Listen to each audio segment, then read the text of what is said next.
The next thing you need to know is what the cables are for. But just before we get into it, let's make sure we're all on the same page. Input means a signal coming in, and output means a signal going out. So an input would be my voice going into this microphone, and output would be the sound coming out into your speakers. Okay, now back to it. There are three main types of cables you'll come across: XLR, RCA, and IEC. Let's start with the IEC cable.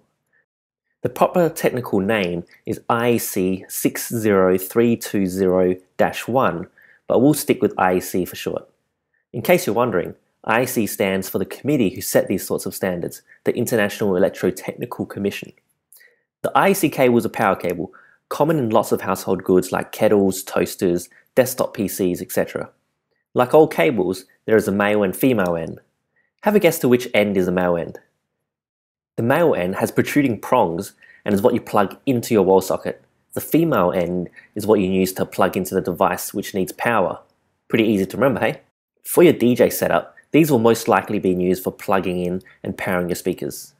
Next we have XLR cables, also known as Canon cables. What does XLR stand for? Long story short, they started out as the Canon X series, then added a locking mechanism, so were called the Canon XL, and then they used a rubber insulator, which added the R in XLR. For your DJ setup, the XLR cables will connect your speakers to the mixer. All the amazing sound that we'll be mixing will be traveling across these cables, so take good care of them. For some older mixers, a cable converter is needed before the sound can be outputted from the mixer. For the newer mixers, you'll want to always use the direct XLR connection instead of the converter. Why, you may ask?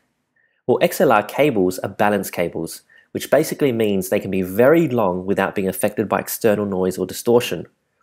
If you ever have the option of using an XLR cable over something else, always choose a direct XLR cable connection for better and guaranteed sound quality. Okay, next we have the RCA connector, also known as phono connector or AV jacks. For those wondering, RCA stands for Radio Corporation of America, which is where the guys who originally designed the connectors came from. For your DJ setup, these RCA connectors are used to connect the audio signal coming out of your DJ decks and into your mixer for processing. They're not the longest lasting cables, so be extra careful when handling them. They can also be used to connect other audio signals into your mixer, for example a separate sampler, and also used to connect the output of your mixer to another device. For example, that's how I connected the audio from the mixer into these wonderful videos, as you'll see and hear later on. Wow, that's a lot for 3 small cables. Next up, the speakers.